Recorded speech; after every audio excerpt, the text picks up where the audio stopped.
Ayan, so good day mga kabani backyard. Ayan mga ka-backyard. So, dito ulit tayo sa ating bahay. Ayan. So, mayroon tayong gagawin mga ka-backyard. Gagawa tayo ng incubator. Sakto kasi yung pinsan ko nagpapagawa ng incubator niya. So, gagawin na natin yung request niyang incubator. So, libre po yun. Siyempre, wala namang kuan kasi pinsan naman natin. Then, sakto, i-vlog na din natin para may content tayo guys. So, but before that, syempre, yung mga nanonood dyan na hindi pa nakapag-subscribe, and consider nyo po na i-click yung subscribe button, saka paki-like na din po yung video. And then, intro muna tayo. Let's go!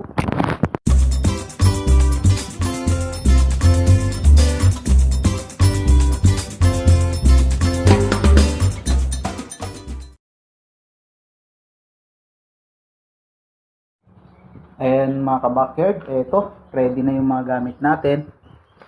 So una, ito. Oop, malikot yung kamay natin, sorry. Ito yung fan, saka yung thermostat guys. Ayan, tatanggalin natin yan mamaya. Tapos yun yung styro. Ayan.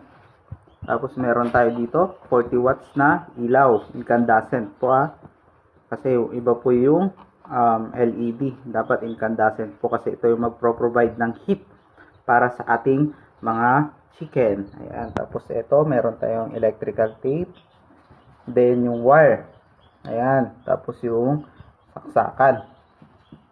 So medyo mahirapan tayo dito sa pag-video mga ka-backyard kasi mag-isa lang natin. Ito pala yung lalagyan receptacle. Ayan. So, ika-cut-cut na lang natin yung video. Hopefully, may share ko, may video natin yung mga dapat yung malaman. Kasi, madali lang naman ito mga ka-backyard. Simple lang. Kung maalala nyo, ayun yung isa. Gawa natin yun. Tapos yung isa, galing kay Shopee. Ayan. So, umpisahan na natin. Let's go! So, una mga backyard, ikakabit natin yung ito, wire sa ating saksakan. Ayan. Ikakabit lang natin siya. And then, after nun, magka-cut-cut na tayo guys. Ilalagyan na din natin itong receptacle natin. So, let's go!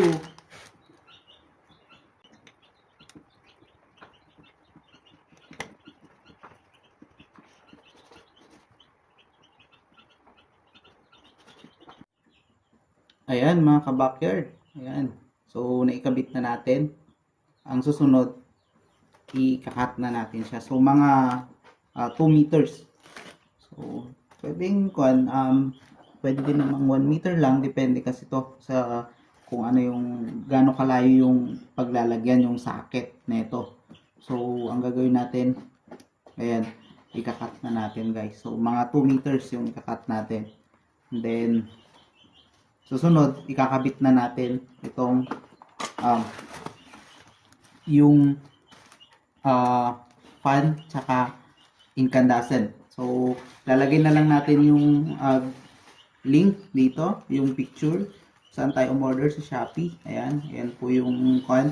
Tapos disclaimer po pala, so hindi tayo expert pagdating sa paggagawa na ito. So, ang ginawa lang natin ay based sa experience natin. So, based sa experience natin, effective naman yung ginawa nating incubator, based sa pag-aaral din natin. Siyempre, nanood din tayo sa mga kapwa natin vlogger. Ayan, so post muna natin guys and then continue na lang natin mamaya. Let's go! Ayan mga ka-backyard, ganito pala yung itsura ng fan. Ayan. Ito yung na-order natin sa Shopee. Tapos ito naman yung ating thermostat. So, nakalimutan ko na po yung price na ito kaya ilalagay na lang natin yung link. So ito yung kanya ng temperature, tapos ito naman yung mga wires nya. So makikita nyo naman dito, ayan guys, yung para sa input, ayan, and then sa out, ayan. So mababasa nyo naman po dito yung inyong ilalagay. So, mamaya i-demo natin kung paano ilagay guys. So, ang gagawin muna natin, ito naman ang kakabit natin sa wire.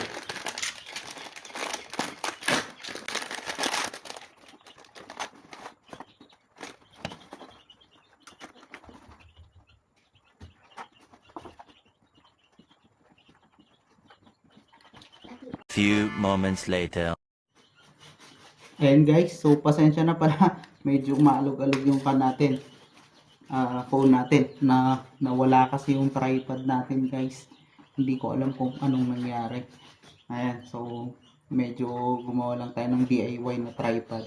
So ito na yung itsura guys. Ayan, kita nyo yung wire natin. So hindi pa natin siya kinonect dun sa dito guys, hindi pa natin kinonect kasi ang una natin gagawin, ito yung ating saksakan na ito, i-connect natin dito guys. Ayan, so kita nyo naman yung kulay, meron tayo nung red, meron tayo nung black. Sakto yung kulay ng wire natin, red tsaka black. Ayan, so let's go guys, i-connect na po natin.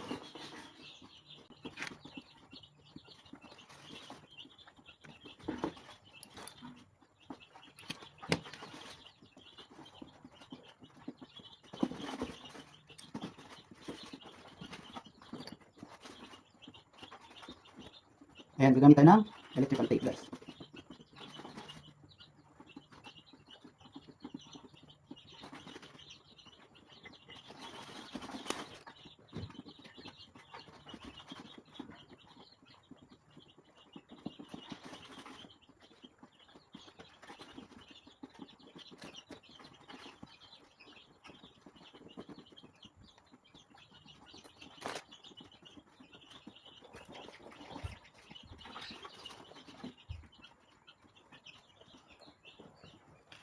Ayan guys, so okay na.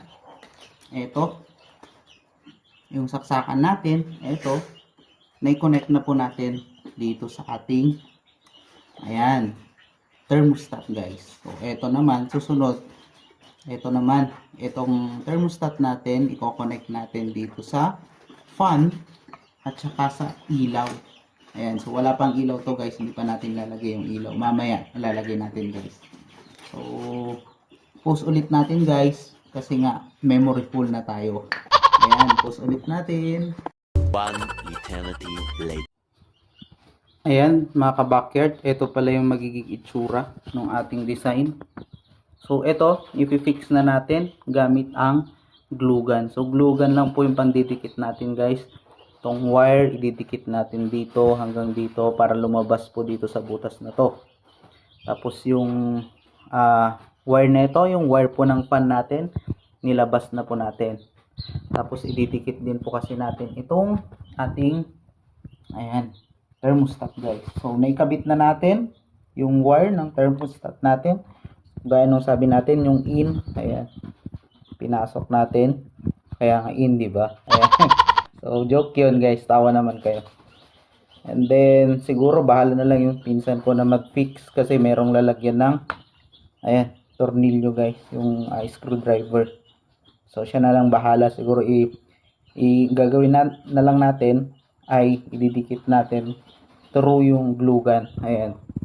So hindi ko na i-video guys yung natin pagdikit natin through glue gun. Kaya natin kinat kasi nag-memory full na tong ating cellphone. Ayan. So wala tayong memory card guys. Kaya nag-delete tayo ng onting picture tapos tinuloy ulit natin. Tapos ika-cut na lang natin guys. Ayan. So let's go ulit. Ayan mga ka-backyard, nadikit na natin. Doblehin ulit natin mamaya kasi medyo yung glue gun natin. So pag dinidikit kasi natin natatanggal. So pwede din yan gawin nyo guys yung clip. Nakalimutan ko, hindi ko alam kung anong tawag doon. Yung clip na pang wire guys. Pwede din yun, ilagay nyo dyan. Pwede nyo ding i-tape guys kung gusto nyo. Scotch tape. So kaya lang naman natin glinugan kasi nga iguglugan din natin to. Sana? Ayun, nawala bigla. Ayan. So okay na yun guys. Ang gagawin ulit natin ay ito naman. So ito, itong wire na to, yung kahit alin dyan guys, yung wire ng ating receptacle, yung ilaw, i-connect natin sa isa. Tapos yung wire ng fan din, saka ilaw, i-connect natin kasi nga yun naman yung ikakabit natin dito guys. Ayan, dito. Saan? So, etong yellow na to, tsaka yun. Hindi itong black na to guys, kasi ito yung fan ng thermostat natin. Ayun, nilagay na natin doon. So, ikat ulit natin guys, and then pakita na lang natin mamaya pag fix na. Ayan, so cut ulit. Let's go. Few moments later. So, ayan mga ka-backyard, naidikit na natin yung ating thermostat. Ayan. And then, nailagay na din natin. Yung isa, hindi pa natin na tape. Ayan. So, ito yung sinasabi kanina guys. Ayan, layo natin ng onte. So, yung isa, yung kulay black na galing dito, kinonect natin sa fan. Tapos, dun sa kulay red na fan. Na dun sa receptacle natin sa ilaw. Papunta dun sa ilaw. Ayan. Kasi nga, ang mangyayari dito, pag na-reach na ng ating thermostat yung maximum na sinet natin, mag-o-off yung ilaw tsaka yung fan natin.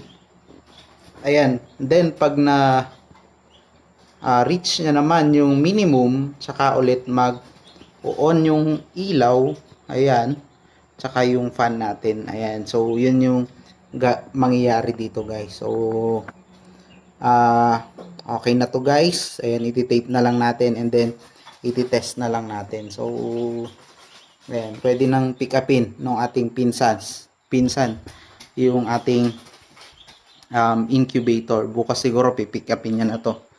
Ayan guys, ganyan lang po kadali.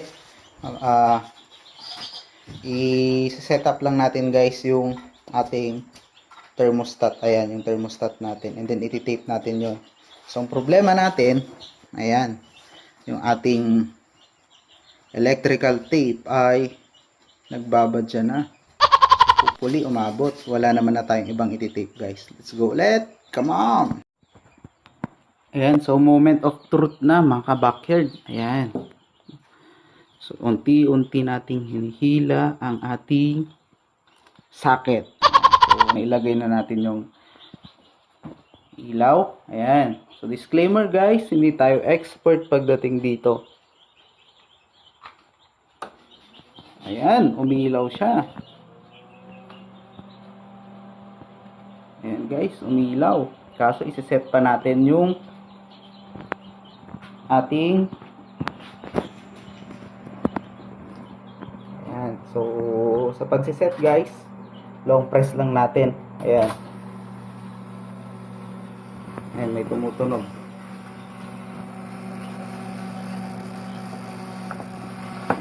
One lang naman guys, akala ko kung ano na. So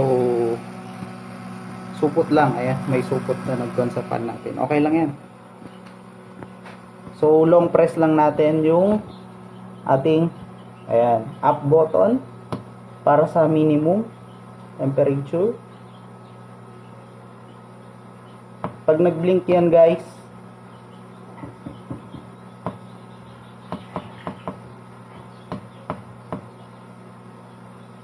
ayan, pag nag-blink, set lang natin para sa minimum. Ang ilalagay natin guys ay 37.2. So ayan, medyo matagal guys, pero ganun talaga. Ayan, naiingayan ako guys sa may nilagay natin sa may supot. Tanggalin natin mamaya once na may set natin. Basta ito guys, ito yung minimum kasi 37.2. Ayan, malapit na tayo sa katotohanan.